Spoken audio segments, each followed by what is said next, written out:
Close your eyes for a moment and imagine a castle, not the fairy tale kind with shining towers and dancing royalty, but a fortress, a breathing, brooding guardian of stone, perched high on a cliff, wrapped in mist. Its thick walls darkened by time, scarred by fire, and carved by the footsteps of centuries. It stands silent now, but once it echoed with the clash of swords, the thunder of siege towers rolling across the hills, the shouts of men, and the long, terrible quiet of a siege. You see, medieval castles weren't just homes for lords and ladies. They were machines. Machines built not just to stand, but to fight, against time, against weather, and against armies far larger than their garrisons. Every stone, every staircase, every hidden tunnel held a purpose, not to welcome, but to resist. Tonight, we step back in time, not to witness kings or heroes, but to explore the cold brilliance behind the walls, the ingenious defenses, the ruthless strategies, and the quiet strength that allowed castles to survive for years without surrender. From deadly moats to trap-laden gates, from secret passageways to boiling oil from above. This is the story of how stone, silence, and patience became the greatest weapons of the medieval world. So find a quiet place, wrap yourself in a warm blanket, and let the centuries fall away. The castle doors are about to open, but getting in, that's another story. And if you enjoy this kind of quiet storytelling, feel free to like and subscribe, but only if your heart says yes. Leave a comment and let me know where you're listening from tonight, and what time it is where you are. I always love knowing who's out there, drifting into the story with me. And let's begin our journey. Imagine for a moment that you're a medieval lord, entrusted with building a castle not just to impress your neighbors, but to protect your people, withstand sieges, and stand for generations. Where do you begin? With stone? With towers? No. The first, and perhaps most important, decision begins with the land itself. For the medieval castle, location was the first line of defense, and those who built these imposing strongholds knew that where you placed your castle could make the difference between victory and ruin. Castles were not placed randomly across the countryside. Their locations were chosen with precision, insight, and sometimes even superstition. The builders understood that nature itself could be one of the most powerful defenders. Hills, cliffs, rocky ridges, and water features weren't just scenic. They were strategic. Take a moment to picture a group of armored knights and foot soldiers, weary from days of marching, now faced with an enormous obstacle. A sheer hill or rugged cliff with a towering fortress perched at its summit. The defenders, rested and ready, are watching from above. For the attackers, the real battle starts before the first arrow is fired. One of the greatest advantages of strategic positioning was elevation. Castles were frequently built on high ground, like hilltops or rocky outcrops, whenever such terrain was available. From these elevated positions, defenders had superior visibility. They could spot approaching enemies from miles away, giving them ample time to prepare. And once the fighting began, gravity itself became an ally. Every step the attackers took uphill required more energy.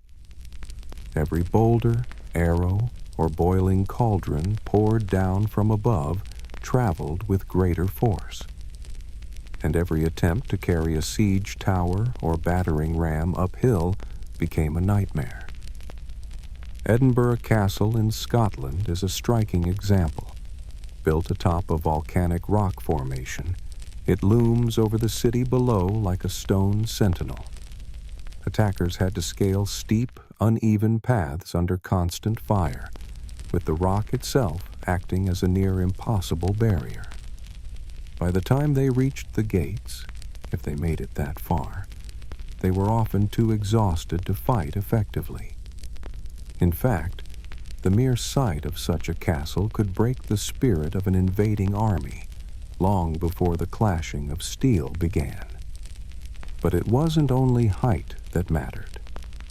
Access routes were also carefully planned. A well-defended castle rarely had a straight road leading to its gates. Instead, paths were deliberately narrow, winding, and exposed. This meant that attackers couldn't approach in large numbers. They had to move in tight, vulnerable lines, making them easy targets for archers above.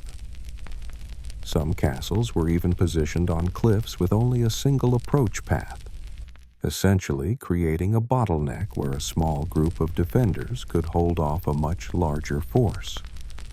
In many cases, castle placement used water as a natural shield. Islands, peninsulas, and river bends became prime real estate for lords looking to fortify their holdings. By surrounding the castle with water on several sides, they drastically reduced the number of directions an army could attack from. Bodiam Castle in England, with its wide, reflective moat, is a classic example. Its waters weren't just scenic. They made it difficult for siege engines like battering rams or towers to get close. A bridge or raft would have to be built under fire, and often in sinking mud. And then there was the weather, an invisible yet powerful defender. Winter winds made exposed approaches icy and treacherous. Spring rains turned dirt paths into slippery mud pits. Siege towers became bogged down or unusable, and horses struggled to find their footing. At Carreg-Senan Castle in Wales, frequent rainfall made climbing its limestone cliffs almost impossible without risking deadly slips. Attackers didn't just have to fight soldiers, they had to battle the elements too. Beyond the physical challenges, psychological warfare played a silent role. Marching for days, tired and hungry, only to see an enormous stone fortress perched on a cliff, its walls rising like an extension of the mountain itself, could drain the morale of even the most determined soldiers. The psychological blow was real. In fact, some historical records show that sieges were abandoned altogether, not because of superior weaponry, but because the natural defenses of the castle seemed simply insurmountable. And the defenders knew this. Many castle designs leaned into this intimidation factor. Castle placement was a performance, a declaration of power and permanence. Even when surrounded by enemies, the castle stood tall and defiant, its walls whispering a silent challenge to would-be invaders. Are you sure you want to come closer? In some regions, landscapes were even manipulated to strengthen these natural defenses. Builders dug artificial ponds, cleared forests in strategic areas, or preserved thick woods around the castle to obstruct enemy movement. These weren't accidental design choices. They were military tactics disguised as landscaping. So much of medieval castle defense began before the first stone was laid. The right hill, the right rock, the right angle of sunlight, all of it mattered. For every dramatic siege or heroic stand, there was often a quiet, brilliant choice made decades earlier about where to build. In this way, medieval castles weren't just fortresses of stone, they were symbiotic partners with the land, wielding nature like a sword and shield. Centuries later, many of these castles still stand, not just because they were built strong, but because they were built smart. The hills still rise, the cliffs still fall away, and the valleys still funnel the wind. And so, long after the lords and soldiers are gone, the land continues to guard the stone just as it always has, as it always. Once a medieval castle had found its perfect perch, high upon a hill or nestled into the rocky cliffs. The next concern was just as critical: how to make the surrounding landscape as unforgiving as possible. You see, the walls alone were never enough. The greatest medieval castles turned nature itself into an extension of their defenses, molding earth and water into silent but deadly guardians. Let's begin with something deceptively simple: water. To us, a castle surrounded by a moat might seem like a romantic image, a still, glassy mirror of water reflecting towers and turrets under the moonlight. But to a medieval attacker, that moat was anything but poetic. It was a nightmare in liquid form. Castles like Bodiam, Castle in England, mastered the art of using water as a shield. From a distance, its moat looks like part of the scenery. But try crossing it with a siege tower or heavy battering ram, and you'd quickly discover it was a carefully designed obstacle. Siege equipment needed solid, level ground to operate. Soft banks and waterlogged soil made that impossible. And even if attackers attempted to build a floating bridge or raft, archers and defenders on the walls could easily target the builders while they worked. What's more, water didn't just slow attackers down, it protected the castle from being undermined. A common siege tactic, known as sapping, involved digging tunnels beneath the castle's walls to cause a collapse. But if the ground around the wall was saturated with water, those tunnels would flood before they were even completed. The moat, in this way, wasn't just a barrier. It was a subterranean trap. Now, not all moats were filled with water.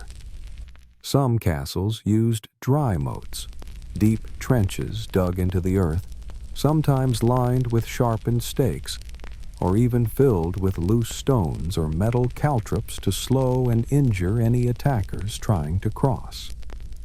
These ditches served a similar purpose, forcing invaders to descend into a vulnerable pit, where they would be sitting ducks for arrows, rocks, or worse. But water wasn't the only element on the castle's side.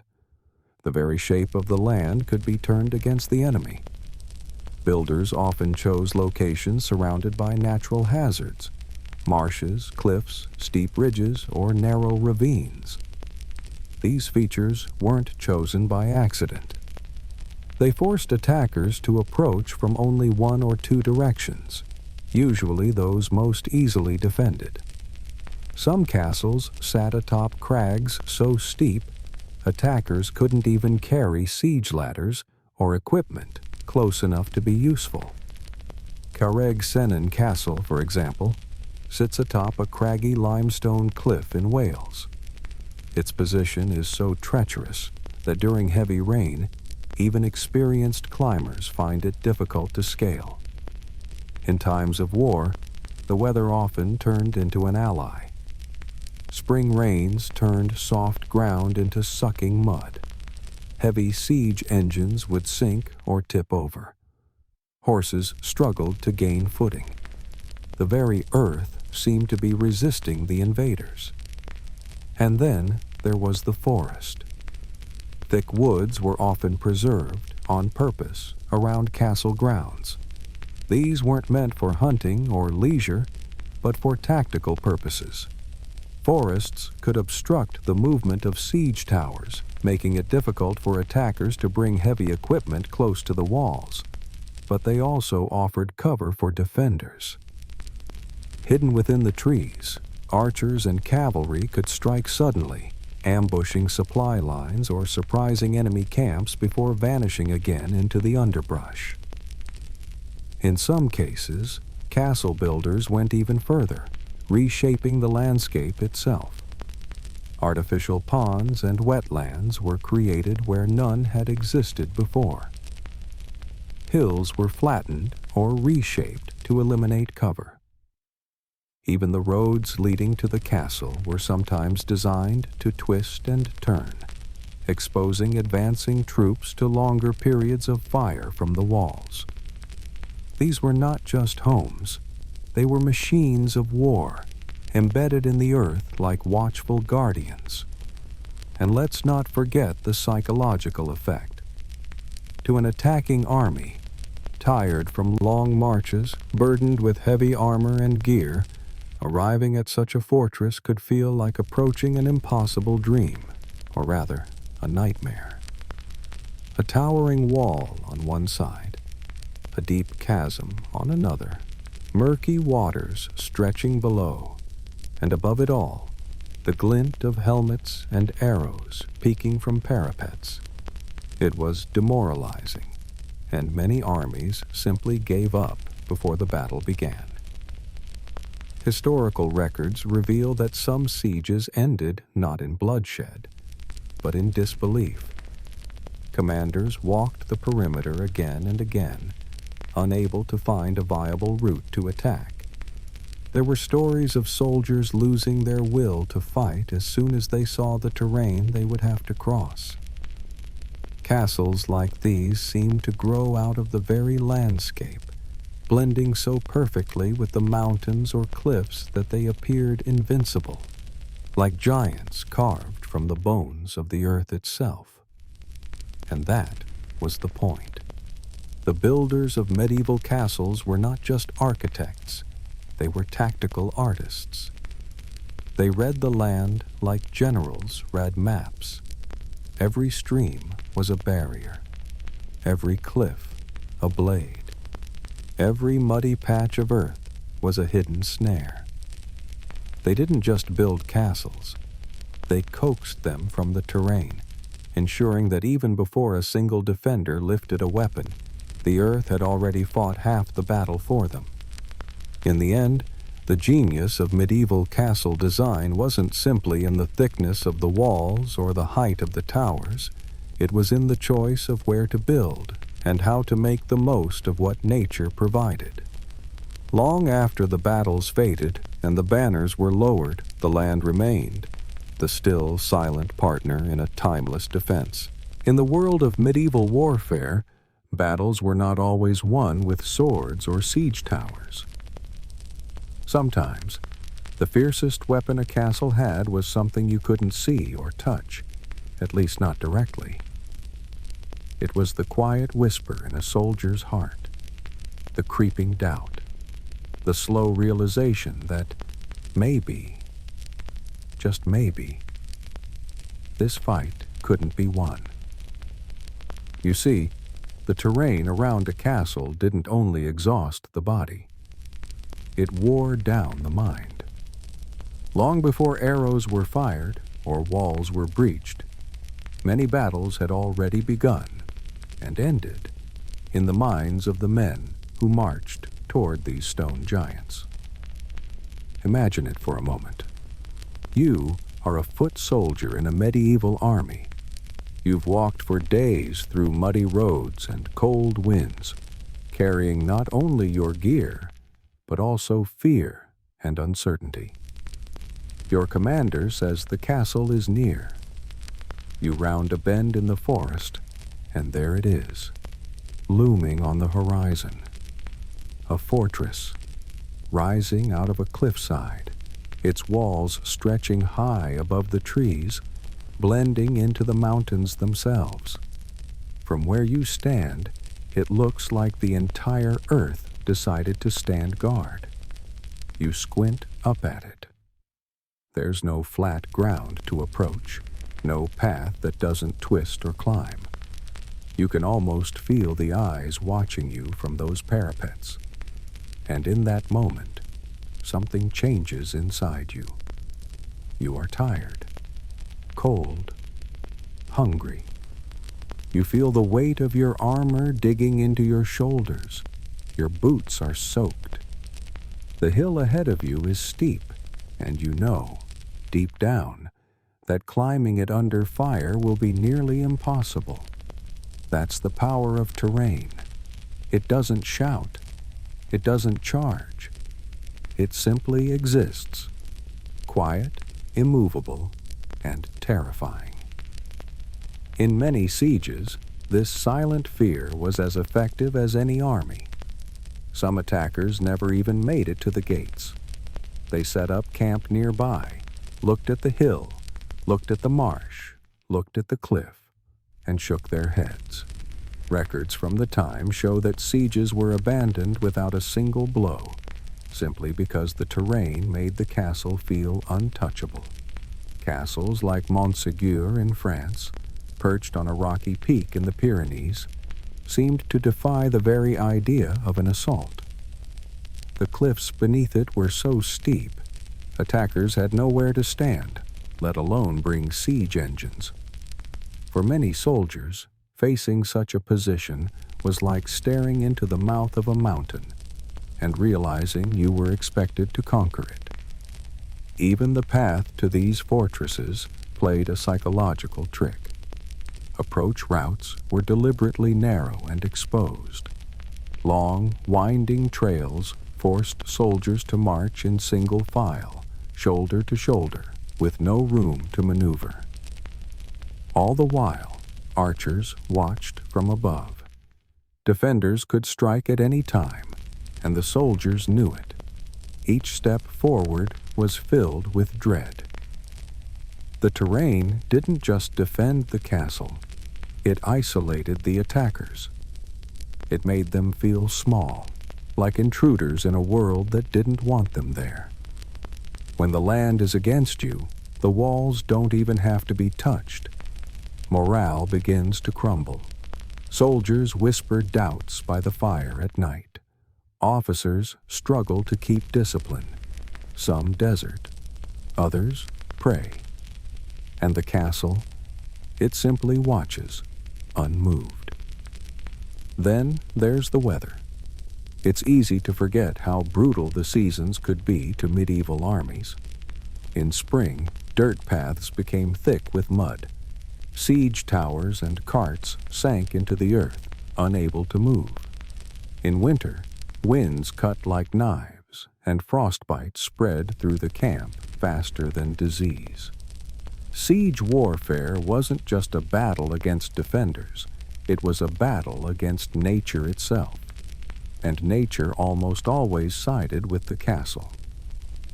A famous example comes from Carrickfergus Castle in Northern Ireland. Positioned by the sea and surrounded by harsh terrain, it turned winter into a defensive weapon. Storms battered ships bringing supplies. Cold winds swept through the hills. Siege camps became death traps. Men died of exposure before they ever reached the walls. Even sound played a role. From a high cliff, a castle could carry its echoes down into the valley. The clang of a bell, the shout of a guard. It reminded the attackers that someone was always watching. At night, the hoot of an owl, the creak of wooden gates, the sudden cry from the walls. Every noise became a reminder that the enemy was awake while you were trying to sleep. And sometimes, the very look of a castle was enough to stop an army. Some lords went out of their way to build castles that looked more terrifying than they were. Deep moats, thick walls, tall towers, all meticulously designed to project power. It was a kind of psychological theater. Even if the moat wasn't that deep, or the walls weren't as strong as they appeared, the image they cast was enough to create fear. And fear, once planted, was hard to uproot. It's important to understand that medieval soldiers were not machines. They were humans.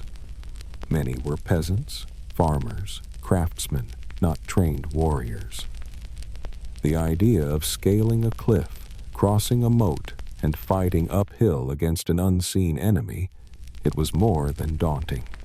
It was crippling. So yes, the psychological impact of terrain was real. It shaped decisions, changed outcomes, and ended battles before they began. The land didn't need to fight. It only needed to exist, and the human heart would do the rest. And perhaps that is the true genius of medieval castles. Not only did they command the land, they became the land. A part of the mountain, the cliff, the river, standing as if they were always meant to be there, whispering to any who dared to approach. You may pass through my valleys, you may drink from my streams, but you will never take my walls. And most of the time, that whisper was enough. By the time an invading army made it past the hills, the moats, and the marshes, assuming they hadn't already turned back, they were finally face to face with the beating heart of the fortress, the castle walls. To the modern eye, these walls are just impressive. To a medieval attacker, they were monsters made of stone, unmoving, unyielding, and almost impossibly strong. These walls weren't just thick. They were deliberately overbuilt, designed to absorb punishment from the most brutal siege engines of the age.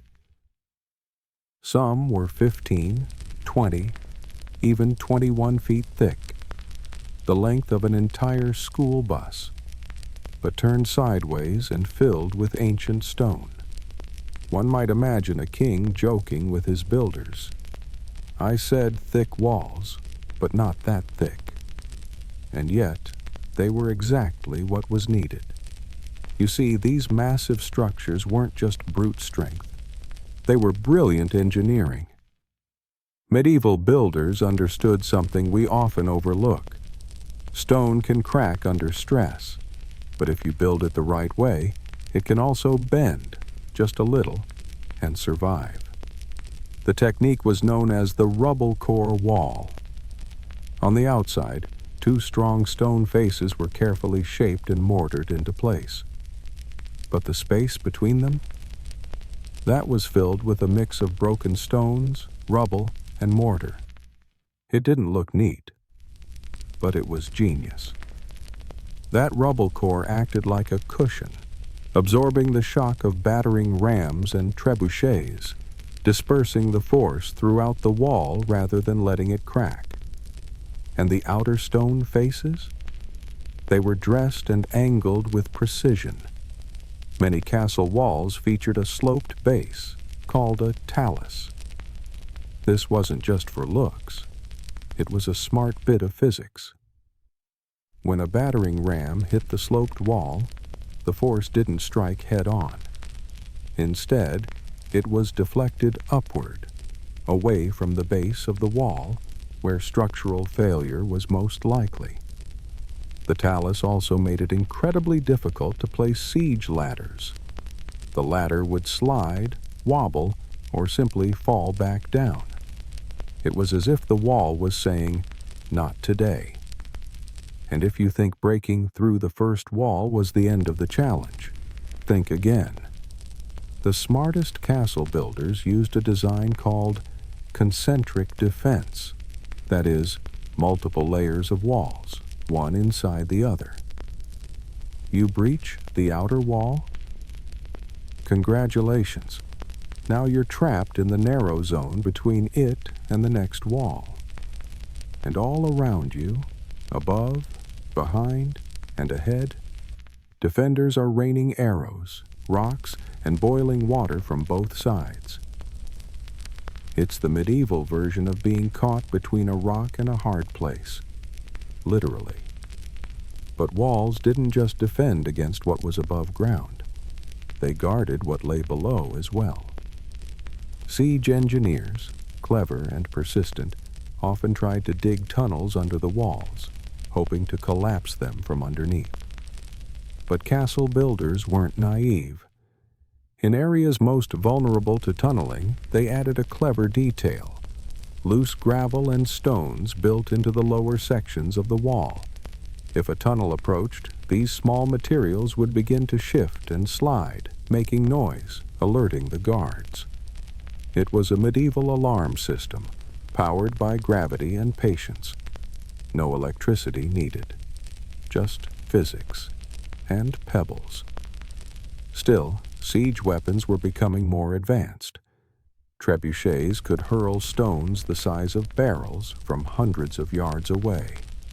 Battering rams were reinforced with iron, suspended from wheeled shelters. But castle walls, well, they were evolving too.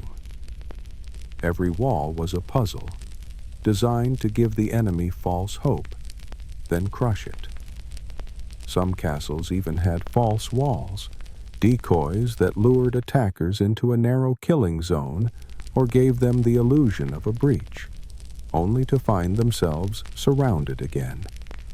And while we often picture these walls as silent and cold, during a siege, they came alive. Defenders walked the wall walks, broad paths atop the battlements, moving quickly from one position to another.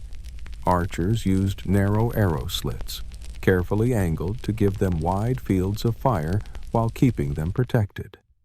The walls, in this way, became a living weapon, operated by dozens of trained defenders who knew every stone, every shadow. Let's also talk about something many forget: maintenance. Castle walls weren't just built and left alone. They were constantly watched, reinforced, and repaired. Even during sieges, defenders would haul up stones, mortar, and wooden supports to patch damage overnight. What one side destroyed by dusk, the other rebuilt by dawn. The battle wasn't only about weapons, it was a battle of endurance and willpower. And these walls, they were stubborn. You could break a man, you could wear down an army. But to bring down one of these walls, that took weeks, sometimes months. And in that time, supplies would run low, morale would drop, and disease would creep into the camps outside. The longer the wall held, the stronger it became, not physically, but psychologically. Because every day the defenders stood behind it, and the attackers failed to breach it, the power shifted. Hope moved from one side to the other, and once the attackers began to doubt, the wall had already won. So when you look at an old ruined castle today, with moss on its stones and the wind whispering through its broken towers, remember this: that wall, now silent, was once a defiant voice. It whispered strength, it shouted resilience, and when siege engines approached, it didn't just stand there, it fought back. By now, you've crossed the hills, you've slogged through mud and marsh.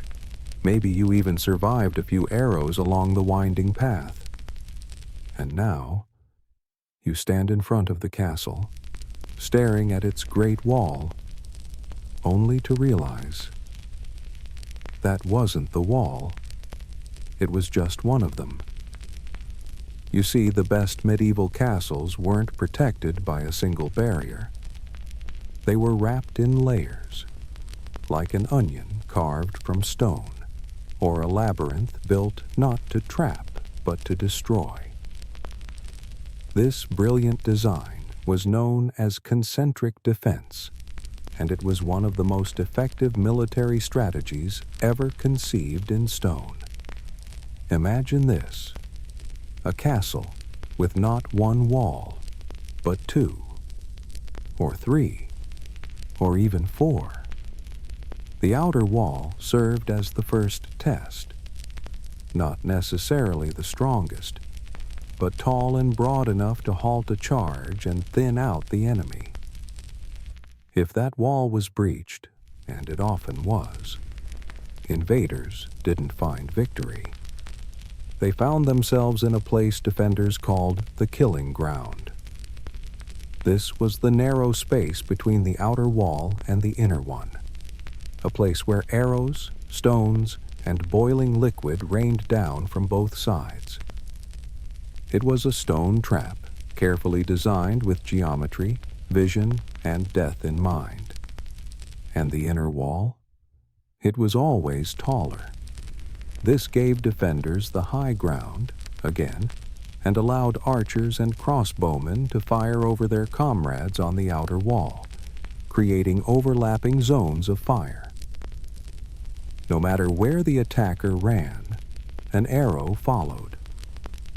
In this stone sandwich, the enemy was never the bread. They were always the filling. One castle that perfected this system was Beaumaris Castle in Wales. Seen from above, it's almost artistic. Two symmetrical rings of walls, with towers and gatehouses spaced precisely to ensure that no area was left unguarded. And yet, that beauty had a purpose. It wasn't just for show. It was to trap, to wear down, to destroy, slowly, patiently, thoroughly.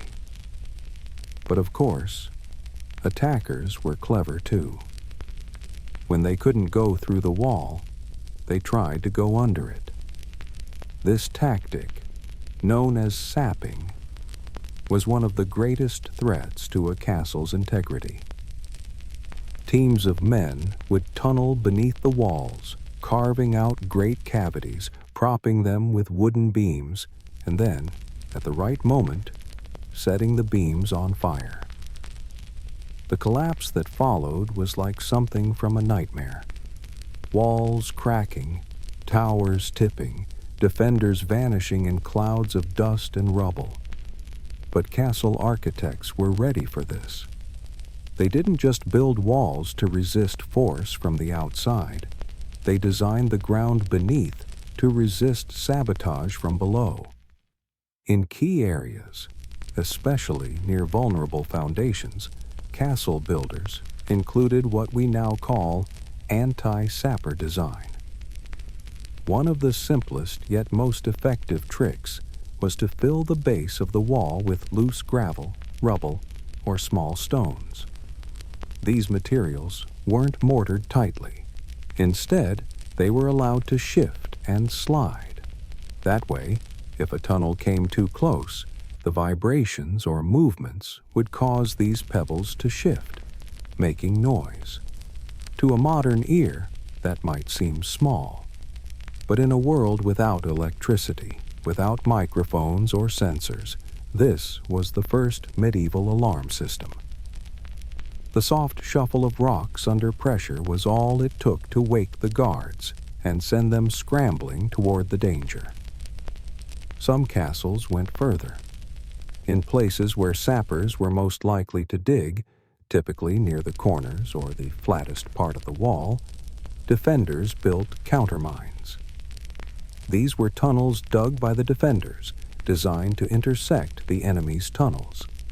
Once contact was made, fighting would break out underground, in the dark, in the dirt, with swords, picks, and sometimes fire. It was one of the most terrifying forms of medieval combat, often conducted in near silence until steel met flesh. And above ground, the defenses just kept on giving. Gatehouses, the very entrances to these fortresses, weren't designed for welcome. They were death traps, armed with portcullises, murder holes, and arrow loops. The road into the castle wasn't straight. It twisted, it narrowed, it forced attackers to slow down, to huddle together, to become vulnerable again. In some cases, castle builders even created false gates, decoy entrances that lured invaders into even more heavily defended positions. A beautiful doorway, easy to reach, inviting even, only to lead into a courtyard surrounded by walls, archers, and boiling sand. everything in a concentric defense was a test of resolve. Do you really want to continue? Are you still sure this castle is worth it? Each layer wasn't just a wall, it was a message. You're not inside yet. We're still watching. It's not over. And even if attackers made it all the way inside, the fight was far from finished. Many castles had inner keeps, central strongholds where defenders could fall back, regroup, and hold out. These final redoubts were built taller, thicker, and more isolated than the rest. In a worst-case scenario, a small group could hold out there for weeks, even if the rest of the castle had fallen. Because in the end, a medieval castle wasn't a building. It was a machine. A living, breathing organism made of stone and sweat and strategy. Its concentric walls were ribs. Its towers were eyes. Its tunnels were veins. And its heart, deep, hidden, and beating slowly, was the will to endure. In most buildings, a gate is a symbol of welcome. It swings open, inviting guests to enter. But in a medieval castle, the gatehouse wasn't a door. It was a trap, a gauntlet of clever death, where attackers didn't find entry, but extinction. For all the strength of towering walls and winding moats, the gatehouse remained the most obvious way in, and therefore the most dangerous point of all. And so, medieval engineers did something brilliant. They turned that weakness into their greatest strength. The result was a structure that looked like an entrance, but behaved like a monster. Let's step inside, if you dare. First, imagine the castle's approach. A narrow road, often raised, sometimes lined with steep drop-offs on either side. The enemy marches toward the gate, hopeful.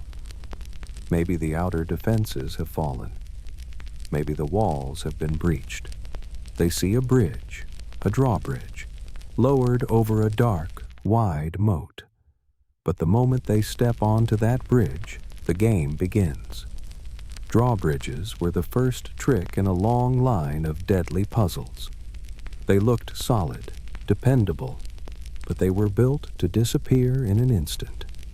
Chains and counterweights, hidden inside the gatehouse, allowed defenders to pull the bridge up fast, cutting off the enemy's path, or worse, trapping them mid-crossing. And then comes the real gatehouse. Heavy wooden doors, reinforced with thick iron bands, loomed ahead. You might think, break them down. But behind them, waiting like jaws behind lips, was something far worse. The portcullis.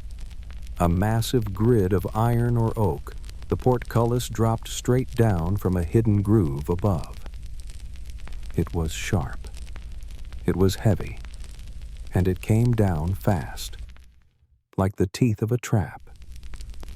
Some castles had not one, but two portcullises, spaced just far enough apart to form what historians call a crush zone. Once an attacker was inside, the first gate slammed behind them. The second remained shut ahead. And now, they were trapped. No escape, no room to move. Just high stone walls on every side and something worse above. Murder holes. That's what they were called. Small openings in the ceiling, invisible from outside, through which defenders could drop rocks, burning pitch, boiling water, or if they were feeling especially cruel, scalding sand. Fine grains that slipped beneath armor and cooked the skin. Quiet, invisible, excruciating. You'd hear it before you felt it. A whisper of sand, a hiss, than agony. And while that played out from above, the walls themselves spoke in arrows. Lining both sides of the gate passage were arrow loops, thin vertical slits, barely wide enough to see through from the outside. But from inside, they offered archers a full range of fire. The invader, already caught between gates and fire, now found death flying from the stones themselves. Some gatehouses added even more cruel designs. Sharp turns within the passage to break momentum, especially effective against battering rams. False doors that led to nowhere. Trap floors that collapsed beneath a soldier's weight. Every inch of the gatehouse was calculated, not for hospitality, but for havoc. Take, for example, the legendary gatehouse of Bodiam Castle in England. From the outside, it looked like a fairy tale, beautiful, symmetrical, almost serene. But step through the gate, and you entered a calculated maze of defenses. Arrow loops, double portcullises, drawbridges, towers, all arranged to trap, stall, and destroy. And the gatehouse didn't stop working once you were through it. In many castles, it projected outward from the main wall, forming a three-sided box known as a kill zone. That meant attackers were not only vulnerable from above and ahead, but also from both sides. Defenders stationed along the flanks would shoot from elevated positions, creating a crossfire no shield could resist. Even psychological warfare played a part. Some castles built false gates, entrances that looked promising but led directly into ambushes or dead ends. Others built decoy towers or decorated their gates with terrifying imagery, stone faces, grim symbols, or the impaled bodies of failed invaders. A clear message: you are not welcome here. Turn back or be broken. And then there were the sounds. The creak of the portcullis, the thud of arrows, the boiling water hissing as it poured, the shouts, the screams. To the enemy, the gatehouse was chaos. To the defenders, it was harmony. A perfect machine of death, every part built to protect those within. And it worked. Many sieges failed, not because the castle couldn't be taken, but because the gatehouse could not be passed. The longer attackers were held at the threshold, the more their morale crumbled. Supplies ran low, men fell ill, and always, the gate loomed in the distance, unmoving, like a mouth waiting to swallow them whole. So when we walk past these ruins today, we see only stone and silence. But centuries ago, these same stones screamed. They burned, they bled, they defended. And the gatehouse, far from being just an entrance, was the beating heart of that defense. So, next time you see a drawbridge or walk beneath an archway of stone, imagine the sound of chains behind the wall, the whisper of hot sand falling, the groan of iron sliding downward. Because in the medieval world, the only thing worse than not getting in was what waited for those who did. From the outside, a medieval castle can seem cold, silent, unmoving, just stone stacked upon stone, rising like a mountain above the fields. But to an attacker, it was something else entirely. A living thing, a giant with eyes. Because long before you reached the main walls, the castle was already watching you. That sensation came not from soldiers shouting on the ramparts or the flutter of flags, but from something much smaller. Arrow slits, Narrow vertical openings carved into the walls, sometimes barely a finger's width wide, yet wide enough for a deadly bolt to pass through. And once you saw one slit, you noticed another, and another, and another. You began to feel like the walls weren't walls at all, but faces, covered in watching eyes. These weren't placed at random. Medieval architects designed them with great care, angled outward to give defenders a wide field of fire, while offering attackers only the smallest possible target to aim at in return. It was the perfect paradox. The defender could see you, but you couldn't see them. And that did something deeper than just tactical advantage. It unsettled you. You could feel their presence. Archers watching, waiting. But you couldn't engage them. Couldn't fight back. Couldn't find the source. You were exposed while they were hidden. You were noisy and clumsy and slow. They were quiet, still, patient. And so, the castle whispered to your nerves, "You're already being hunted." Some arrow slits were placed low near the base of the wall, catching soldiers as they tried to scale ladders. Others were high up, looking down upon courtyards, killing zones, and choke points like the gatehouse. And inside towers, they were arranged in overlapping zones of fire, ensuring that every corner of the battlefield was covered. Defenders could rotate positions quickly, walking behind the parapets, trading bows and crossbows, refilling quivers, all while staying protected. Even more cunning were the horizontal cross slits, used especially for crossbows, which required more space to reload. These variations allowed for even more precise targeting, especially in close-range combat near the base of the wall. But here's what's most chilling. These slits weren't just for defense. They were also for psychological control. Because the greatest architects of medieval warfare understood something modern strategists still struggle with. Fear is a weapon. And the very shape of the castle, the layout of its walls, the placement of its towers, even the direction of the roads, was designed to instill dread. Let's say you were part of an invading army, standing at the base of a hill, looking up. You didn't just see stone. You saw impossibility.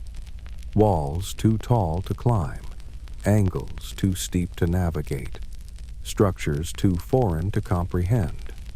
And beyond that, things you couldn't see, yet knew were there. Archers, boiling oil, fire, death. Some castles even employed false symmetry, designs that tricked the eye into believing there were more defenders than there actually were. Towers spaced unevenly, arrow slits placed where no men stood, but you didn't know that. Other castles used deliberate misdirection, walls angled in such a way that they funneled the attacker into narrow spaces, tight courtyards where movement was restricted, and then, once you were there, the trap closed. And from every wall, every slit, every tower, the arrows began to sing. But even more subtle than that was silence. Some castles, like Chateau Gaillard in France, were built with acoustics in mind. The way stone reflected sound, how a single scream would echo through the valleys, how footsteps on the drawbridge could be heard within. The castle didn't just fight you physically, it whispered to your mind. It said, "You're not meant to be here. You've made a mistake. It's already too late." Even simple things like scale were used to unnerve. Castles with tiny doors and low corridors forced fully armored soldiers to bend, to crunch inward, just to pass. And in that moment, their posture was broken, not just physically, but mentally. They were no longer invaders. They were intruders, and they felt it. Some gatehouses employed winding passageways, not just to disrupt battering rams, but to confuse, to disorient. Attackers would turn left, then right, then left again, never sure where they were headed, and all the while, the walls above and around continued their silent work. Add to this the architecture of height, tall towers casting long shadows over the battlefield, keeping attackers in shade, while defenders stood bathed in sun. The battlefield itself became imbalance, not just a fight of weapons, but of wills. And so, by the time the first arrow flew, most invaders had already lost the most important battle of all, the battle in their minds. Because long before walls were breached, long before ladders rose and stones fell and swords clashed, the castle had already taken its first shot, and it never missed. In war, strength matters. But height changes everything. To a medieval defender, the higher you stood, the more control you held, not just over the land, but over the very rhythm of the battle. That's why the most effective castles were never flat. They rose, built atop hills, carved into cliffs, or stacked in layers like a stone staircase into the sky. These fortresses didn't just dominate the landscape, they became the landscape. But the true power of height wasn't in where the castle was built. It was in how it was used. Let's begin at the top. Stand atop the highest wall of a medieval fortress. Below you stretch the fields, forests, and winding approach paths. You can see for miles. And if you were a lookout, you weren't just sightseeing. You were the first line of defense. From these elevated perches, enemy movements could be detected days in advance. Riders approaching, dust clouds rising, siege equipment slowly trudging across distant roads. Signals were sent, flags by day, fire beacons by night, alerting nearby castles and villages to prepare. This wasn't just defense. It was coordination. In peacetime, these towers were serene, quiet, the wind brushing your cloak as you watched birds circle overhead. But in times of siege, the silence turned sharp, eyes always scanning, ears tuned to every sound, every shimmer on the horizon. Once the attack began, height transformed from vision to violence. Atop the walls were platforms known as wall walks, long, narrow ledges behind the parapets. Defenders would race along them, bows in hand, crossbows loaded, moving swiftly between towers to reinforce weak points or fire upon enemies gathering below. These platforms weren't cramped. In well-designed castles, they were wide enough for two armored soldiers to walk side by side, ensuring that no defender would stumble or slow down under pressure. But the real genius lay in the crenellations, those iconic square-shaped cutouts along the tops of walls. The teeth of a castle weren't just decorative, they had a deadly purpose.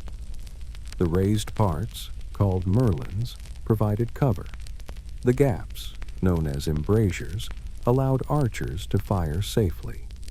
It was a kind of stone rhythm: duck, fire, duck, reload. A deadly dance, choreographed in stone and silence.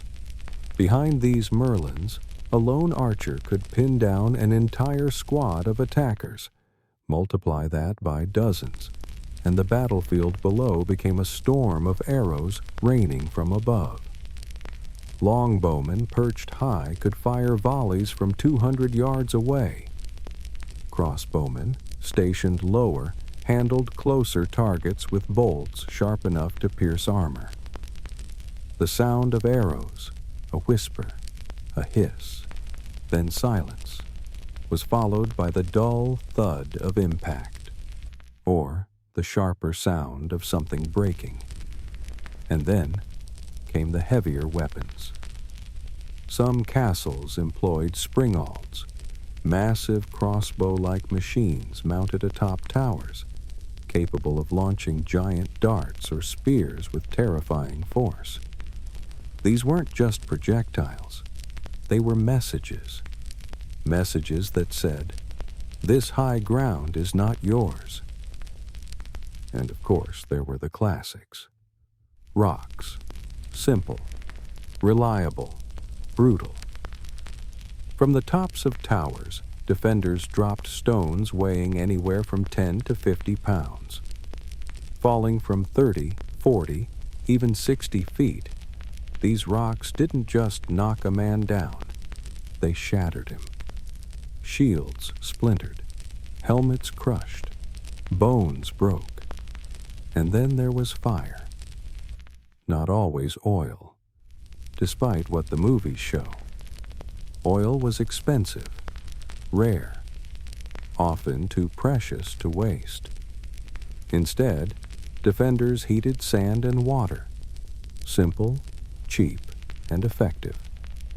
Heated sand would slip beneath armor, burning skin and flesh in places a sword couldn't reach. Boiling water scalded the face, the hands, the eyes. And when poured through machicolations, stone projections with holes in the floor, these substances struck fast, invisible, and deadly. Some castles even used quicklime, a chalky white powder that, when it made contact with moisture, like sweat or eyes, turned caustic. One handful of this thrown from above could blind a soldier for life. From above, everything became a weapon. From below, every step forward became a risk. Even gravity worked against the attacker. Arrows flew farther, stones fell faster, and everything that rose toward the wall, ladders, siege towers, men, was forced to fight upward, carrying the weight of armor, exhaustion, and fear. One misstep, one lost grip. And they didn't fall a few feet. They fell a lifetime.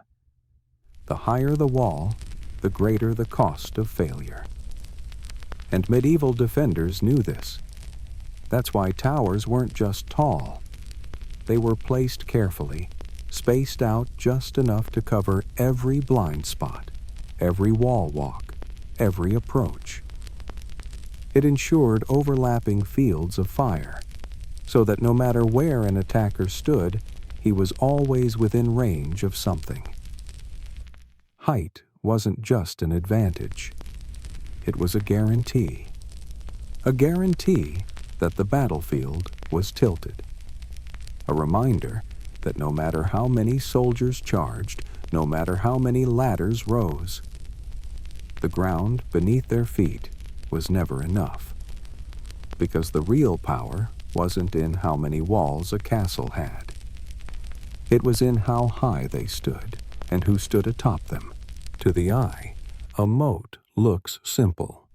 Just a ring of water surrounding a castle. Still, quiet, reflecting clouds. But beneath that calm surface lay one of the most effective, versatile, and underrated defenses of the medieval world. The moat wasn't just there to look grand. It was a weapon, a wall of water, a mirror of strategy.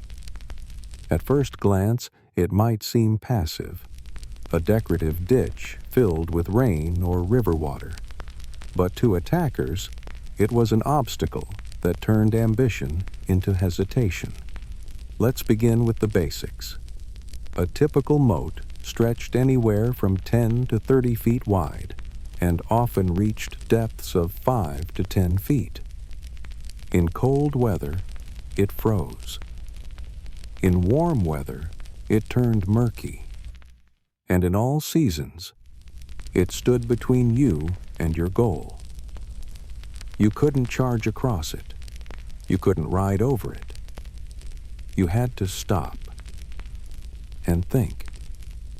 And in war, thinking meant time. Time for defenders to ready their arrows. Time for boiling water to heat. Time for the castle to awaken. Water-filled moats served multiple functions. The most obvious was blocking direct access to the castle walls. Siege towers, those massive wheeled platforms, couldn't be rolled through a moat. Battering rams couldn't be pushed across it.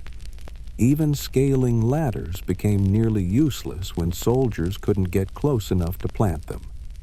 The moat forced you to build a bridge, often under fire, or ferry your troops across in boats while arrows rained down. Either option was costly, and in many cases, deadly. But even more dangerous was what you couldn't see. Because many moats were not simply pools of water. They were engineered nightmares. Some were lined with sharp stakes, known as palisades, hidden just beneath the surface. A soldier who tried to wade through might suddenly feel something pierce his leg. Wooden spikes or even metal caltrops designed to maim. Others were filled with filth, rotting meat, dead animals, sewage, meant not just to poison the body, but to break the spirit.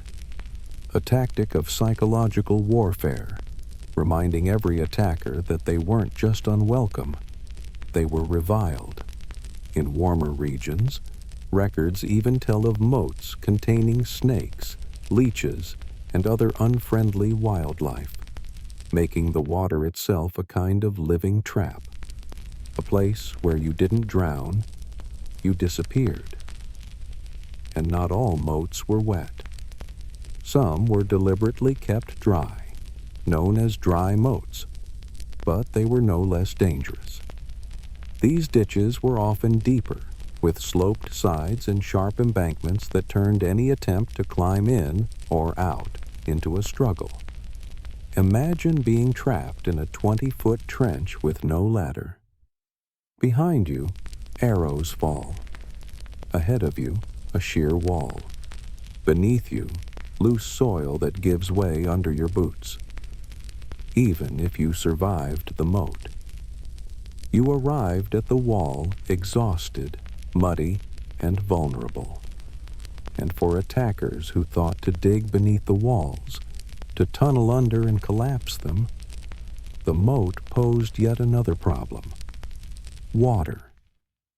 Moats didn't just protect from above, they protected below. By raising the water table around the castle, the moat made sapping, the practice of digging siege tunnels, nearly impossible.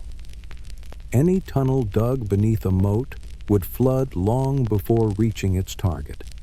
And that's not even mentioning the defenders who, knowing a moat was being undermined, would flood the tunnels deliberately, or collapse them entirely. But the moat's genius didn't stop at defense. It also served the castle itself. In many designs, the moat was connected to natural water systems, rivers, streams, underground springs, ensuring a constant flow of fresh water. That meant the moat could also be a resource, used for irrigation, cooling, even limited fishing. Some castles had moats that looked deep, but were actually shallow in parts, designed more to intimidate than obstruct. Take Bodiam Castle, for example. Archaeological evidence suggests that much of its grand-looking moat was only waist-deep, but to an approaching army it looked impenetrable. In war, appearance is sometimes as powerful as fact. A wide, dark body of water surrounding stone walls gave the illusion of isolation, of separation from the world. The castle seemed unreachable, a world unto itself, and that alone could shake the hearts of would-be invaders. But for all their uses, moats weren't perfect. They required maintenance.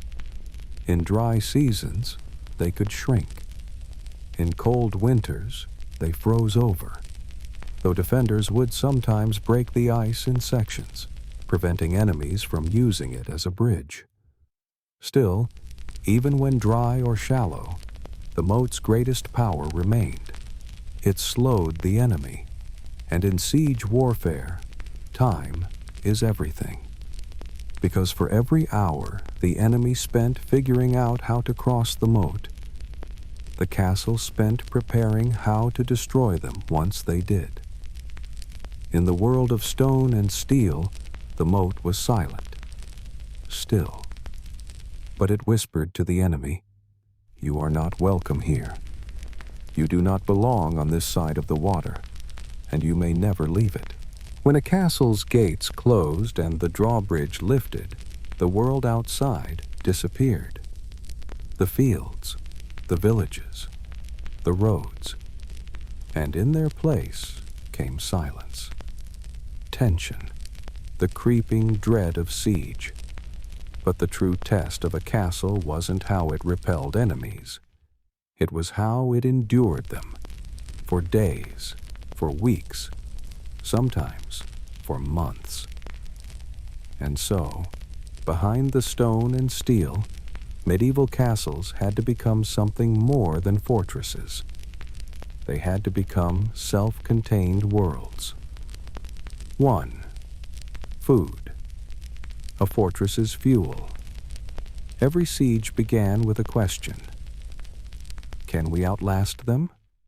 Inside the keep, this meant food, not just for the knights and soldiers, but for blacksmiths, cooks, washerwomen, servants, and refugees from nearby towns who had flooded through the gates.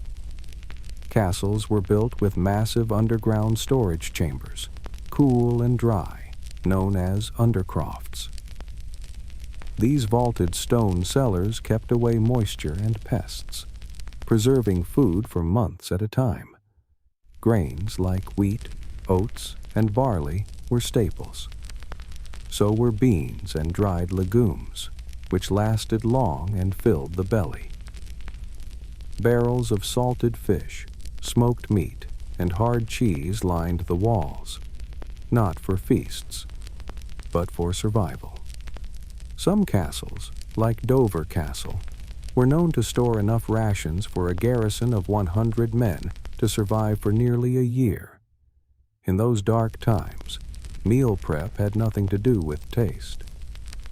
It was all about endurance. 2. Water, more precious than stone. But food was only part of the equation. Without water, a castle could not last a week. Siege tactics often included cutting off rivers or polluting nearby streams. So, the clever builders of medieval Europe went deeper, literally. Many castles featured wells drilled deep into the bedrock, some reaching over 100 feet. These were dug before the castle walls went up, because a fortress without water wasn't a fortress at all. Take the well at Croc des Chevaliers in Syria, a marvel of medieval engineering plunging more than 120 feet down into solid rock.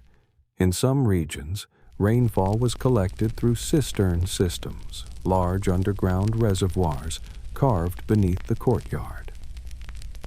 Rooftop gutters channeled water into stone basins below, where it sat cool and clean.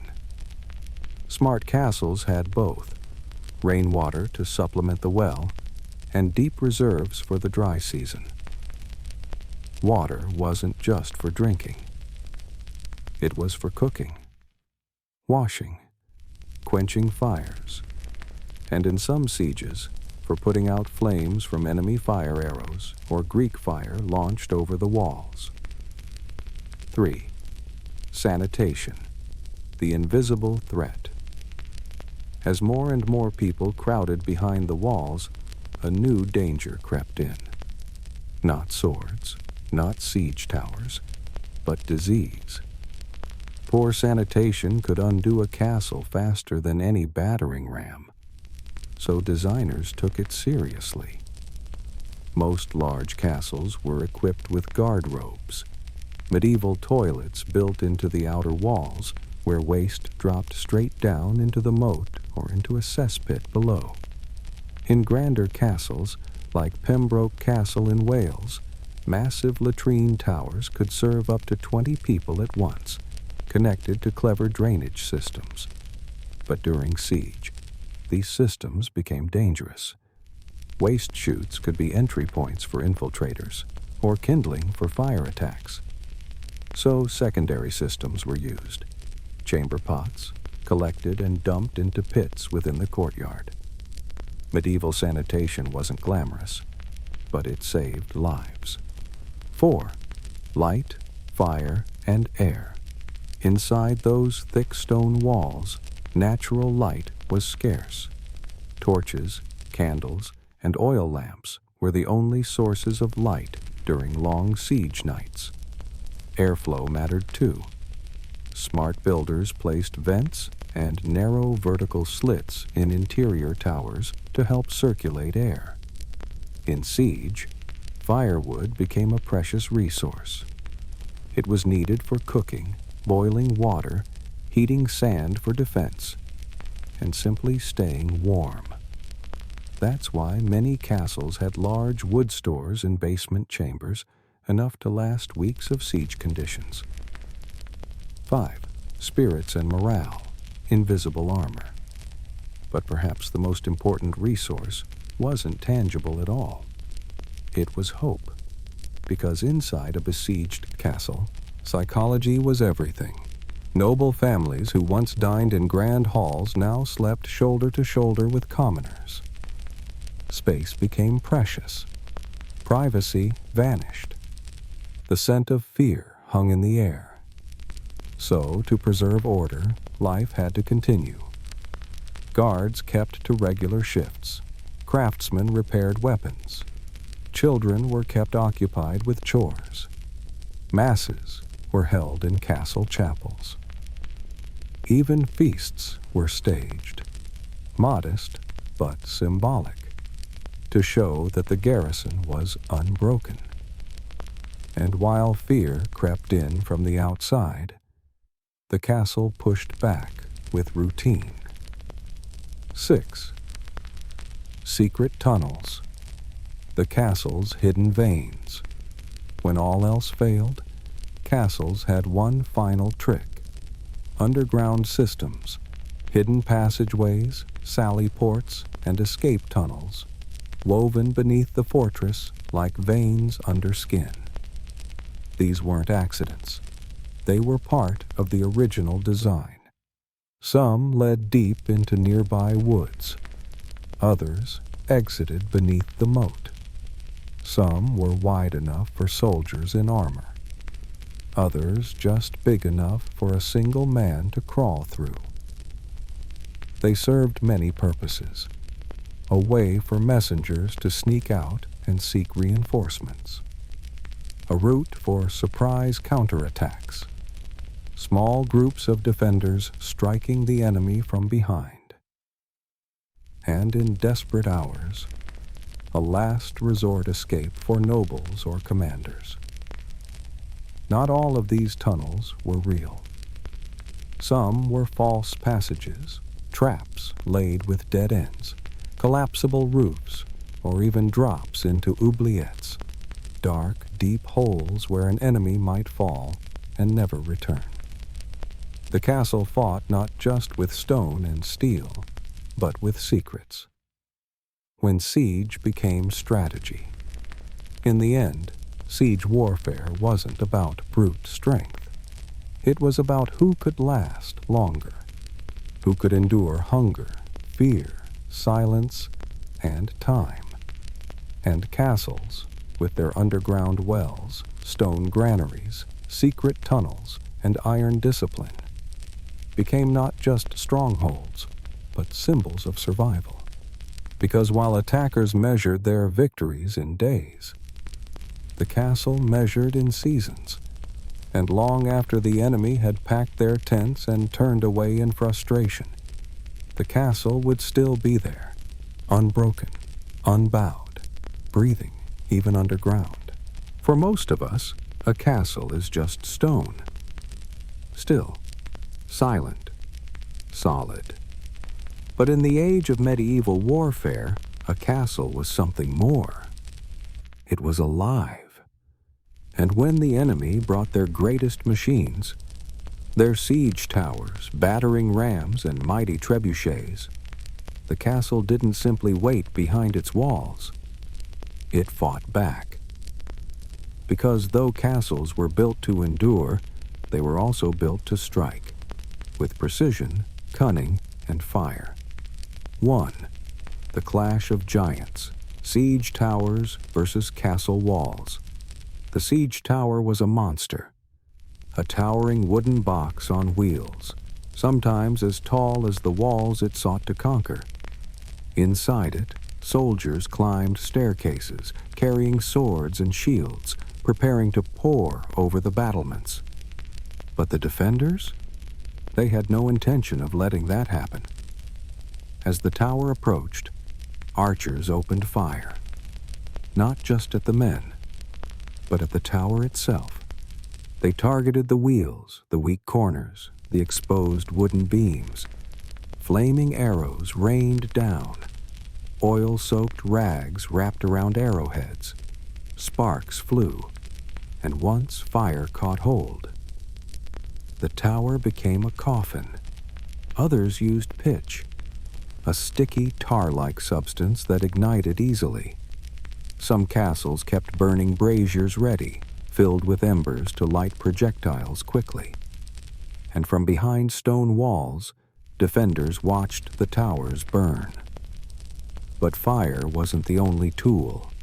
Defenders used grappling hooks on ropes, long, iron-tipped claws thrown from the walls and yanked hard to pull siege towers off balance.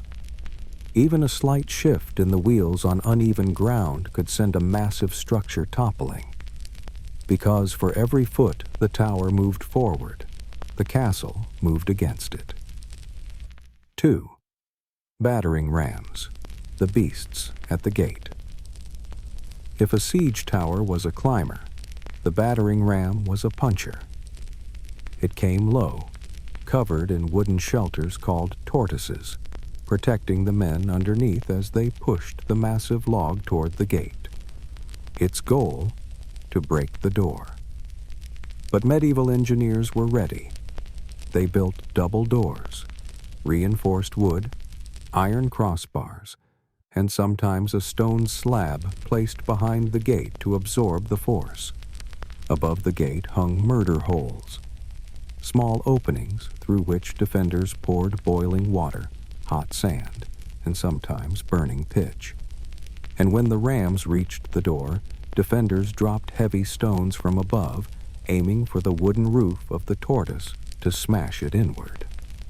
Some castles even designed the gatehouse corridor with sharp turns, making it impossible for long rams to line up properly and swing with full force. The ram hit hard, but the gate, and those who defended it, hit back harder. 3. Trebuchets, the giants from afar. Of all siege engines, none struck fear like the trebuchet. Tall, skeletal, and silent, until it wasn't. It hurled massive stones, sometimes weighing hundreds of pounds, from hundreds of feet away. Its goal wasn't the gate, it was the walls themselves. But medieval walls were designed to take the hit. Built in a sandwich structure, outer stone layers filled with rubble and mortar, they absorbed impact rather than shattered. And still, castles didn't just sit there. When a trebuchet was spotted under construction, and yes, they could take days or weeks to build, defenders often launched preemptive strikes. Using ballistae, giant crossbows, long-range catapults, and even elite archers, they targeted the builders first. A trebuchet could not fire without a team, and without them, it was nothing but timber. In more desperate moments, defenders launched night raids through secret tunnels, emerging under cover of darkness to set fire to trebuchets and siege camps, then retreating just as quickly. The castle had eyes, even outside its walls. 4. Underground warfare. The battle below. Siege wasn't always fought above ground. Sometimes it went beneath. Attackers dug tunnels, known as saps, under the walls, trying to weaken the foundations and cause a collapse. But castles responded with a deadly tactic of their own, countermining. When defenders suspected underground activity, often heard as distant scraping or shifting stones, they began digging their own tunnels, aiming to intercept the attackers underground. In those narrow, dark spaces, torches flickering on damp walls, soldiers met face to face. They fought in silence, in smoke, with pickaxes, knives, shovels, sometimes even with fire, using bellows to pump smoke into enemy tunnels and suffocate the sappers inside. Some castles even released attack dogs or scorpions into the tunnels, desperate measures for desperate times. Because if the walls ever fell, it wouldn't be from the outside. It would come from below. 5. Hoardings and drop structures. Death from the sky. When all else failed, the walls themselves extended their reach. Many castles had hoardings, temporary wooden extensions built on top of walls with floors full of openings. From these, defenders could drop stones, burning hay, boiling liquids, or anything else that could hurt on the way down. Later, castles replaced hoardings with machicolations, permanent stone projections with built-in drop points. Every square foot of the wall became an opportunity, a threat, a warning. 6. Patience, the final weapon. But the most powerful defense was time. Sieges were expensive, feeding an army for months, keeping morale high in the mud, and enduring cold winters with no progress. It broke even the most powerful lords. By contrast, the castle had food, water, shelter, routine. It could wait. And so, many sieges ended, not with a breach, but with a retreat. The siege of Kenilworth Castle lasted 6 months, and the defenders? They never surrendered. Stone with a memory. In the end, a castle was not just a wall. It was a memory of battles survived, a testament to strategy, and a living defender of the people within. It fought not with words, but with silence, not with speed, but with stillness.